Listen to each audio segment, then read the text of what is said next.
Excitement हो गई। सुबह 6 बजे निकल गए हम। अब वो जहां पर पहुंचना था वहां पर एक गांव था। अब चढ़ना शुरू किया और आगे चढ़ते चढ़ते 1 घंटा हो गया तो एक बिल्कुल ऊंचा पहाड़ था। अब बादल इतने हो गए और धीरे धीरे बारिश होनी शुरू हो गई। वो पहाड़ का दूसरा हिस्सा नजर नहीं आ रहा था। हमने चढ़ना शुरू किया, चढ़ते चढ़ते अब बारिश तेज हो गई। अगर आप इस मार्ग पे चल रहे हैं तो एक दृढ़ संकल्प के साथ एक कॉन्ट्रैक्ट अपनी आत्मा से एज अ आइडेंटिटी साइन कर लेना कि कुछ भी हो जाए मुझे इस मार्ग पर चलना है, मुझे गुरु का मार्गदर्शन चाहिए।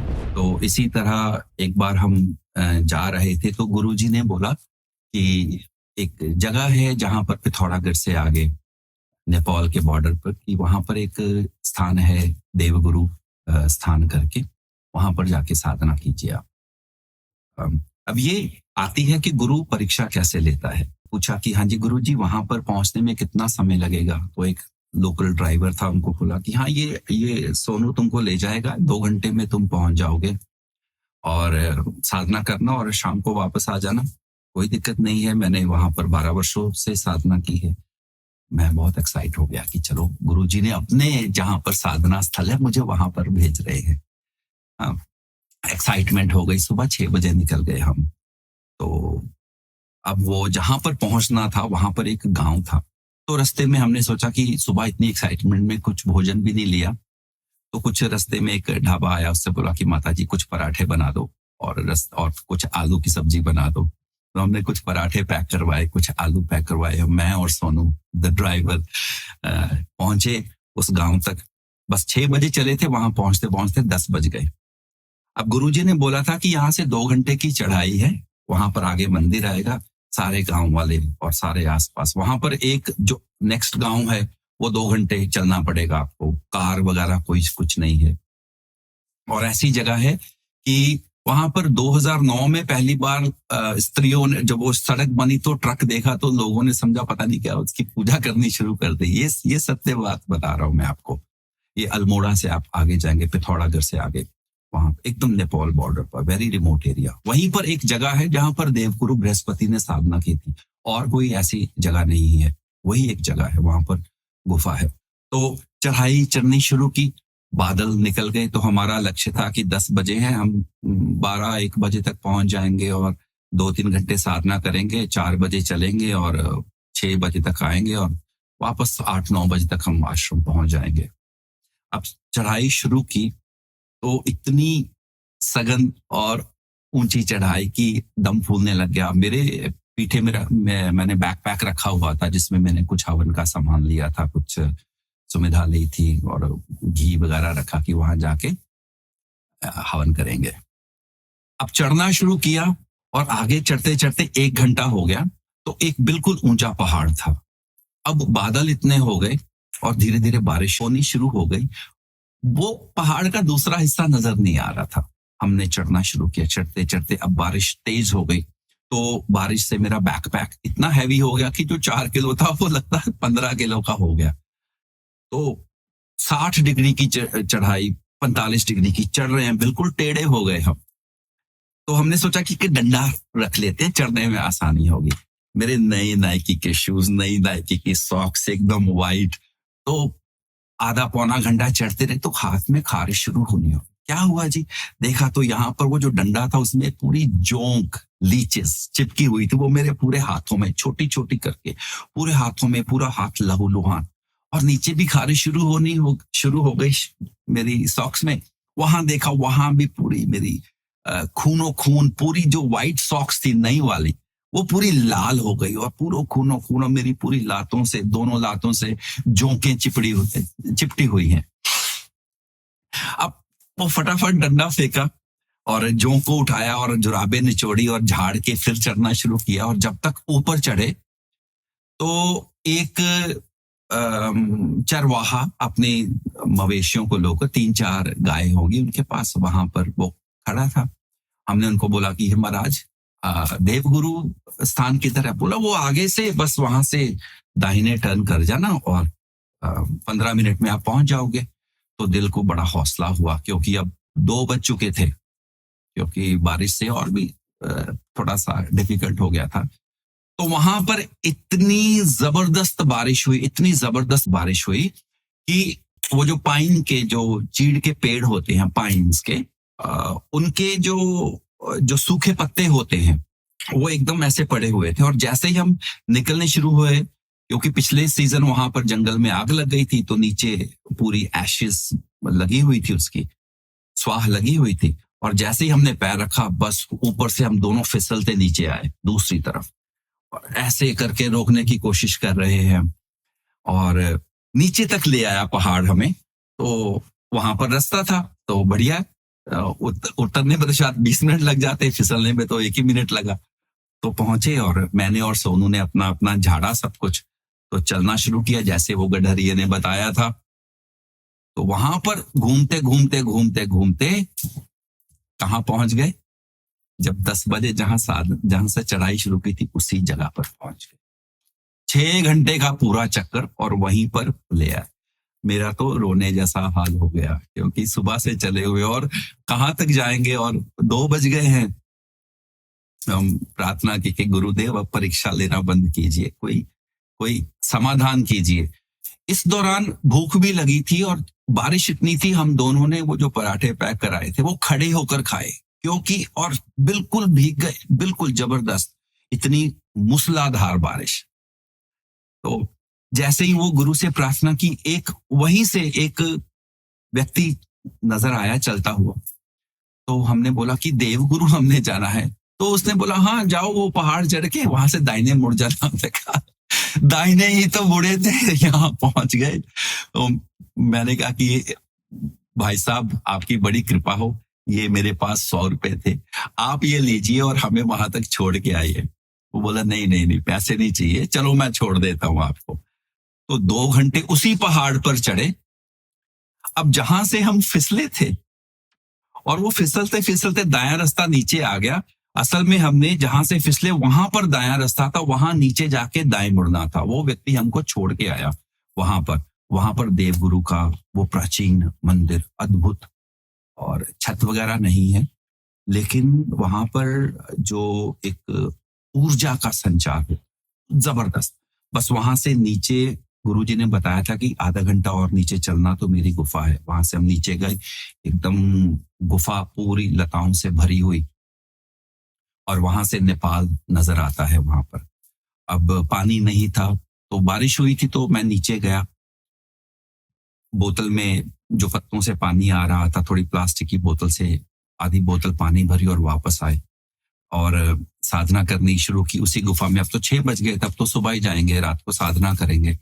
साधना कर रहे थे हम रात को 11-12 बजे। तो सामने एक, जिसको आप तो भूत ही बोलेंगे, एक आत्मा खड़ी हो गई दरवाजे पर।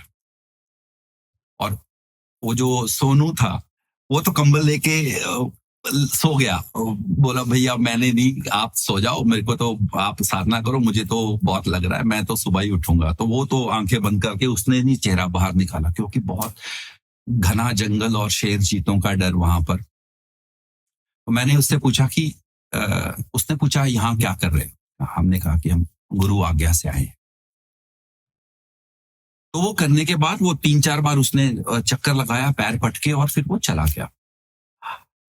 और धीरे धीरे सुबह हुई, सुबह 6 बजे ही हम निकले वहां से, और चलने लगे। और चलते चलते रास्ता थोड़ा अलग लग रहा है। वो जो रात को व्यक्ति मिला था, वो फिर से मवेशी जो कल मिला था हमें, वो आगे फिर से अपने जानवर लेके खड़ा, सुबह 6 बजे। बोला, महाराज गलत जगह जा रहे हो, इस तरफ से जाओ।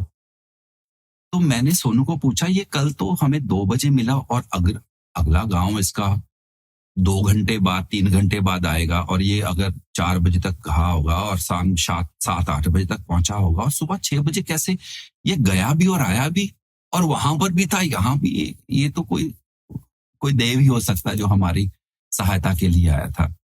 तो हमने उसको कुछ 50 रुपए देने की कोशिश की गांव वाले को। बोला, नहीं नहीं महाराज, बस आपको मार्गदर्शन करना था, हम आ गए। तो एनीवेज उसको हमने धन्यवाद किया, और धीरे धीरे वापस आए। और जो जूतों का बुरा हाल, सॉक्स सब उतार दी, नंगे पैर चल रहा हूँ, वो उड़ गए नायके शाके की, मेरे को अच्छी रहेगी, सब उड़ गया। और अगले दिन हम जब वहां पर आश्रम में 11 बजे पहुंचे, गुरुजी गार्डनिंग कर रहे थे। हाँ जी, कैसा रहा? मैं सत्य में बताता हूँ कि मैं उस गुरु के चरणों में गिर के इतना रोया, इतना रोया, इतना रोया कि जहाँ पर उन्होंने 12 वर्ष साधना की, उस स्थितियों में जहाँ पर जल भी नहीं है और अगला व्यक्ति 3 घंटे बाद, 4 घंटे बाद जंगलों में मिलेगा और शेर, चीते, जानवर सब आसपास, वहां पर 12 वर्ष की साधना कोई साधारण व्यक्ति नहीं कर सकता। और मैं अपने आप को बोलता हूं कि मैं साधक हूं, एक ही दिन में मेरी सिट्टी पिट्टी गुम हो गई। मेरा ये औचित्य बताने का ये है कि गुरु को कभी लाइटली आप मत लेना, उसकी यात्रा का आपको पता नहीं। कभी किसी गुरु को जज मत करना। वो किसी अवस्था में पहुंचा है तो कुछ सैक्रिफाइस करके, कुछ त्याग करके पहुंचा है। और वहां गुरुजी हंसने लग गए, उसको बोला कि कोई रात को आया था? मैं कहा हाँ जी, वो रात को एक आत्मा आई थी।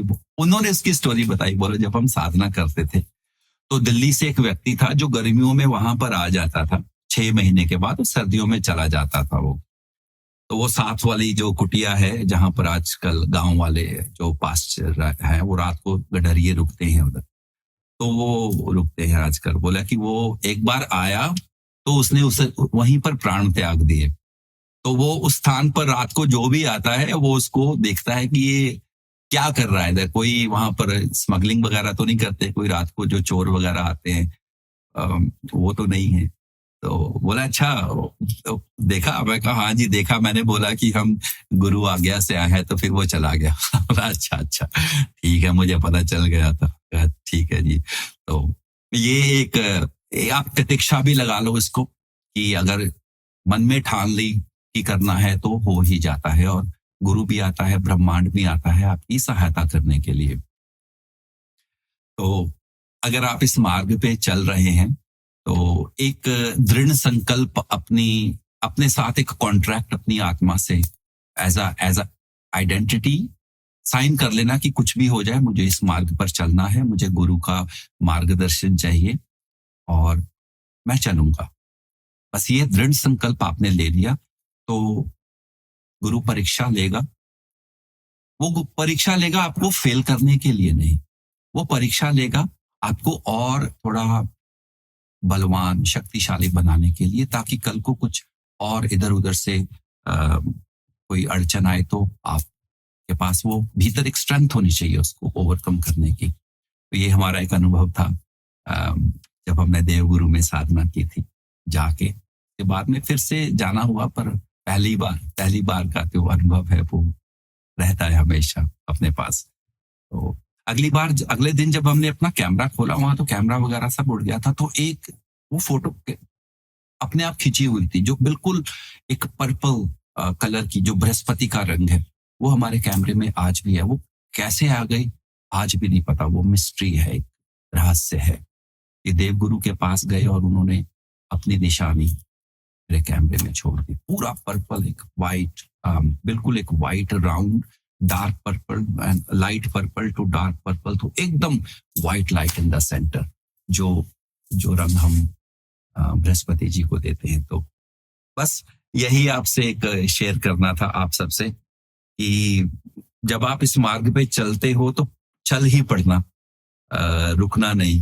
हाँ, आप सभी को, ये सबके लिए है इधर, और आप सभी के लिए भी जो भी इस वीडियो को सुन रहे हैं, कि गुरु आएगा, वो परीक्षा भी लेगा और उस पर आपको खरे भी उतरने की स्ट्रेंथ देगा।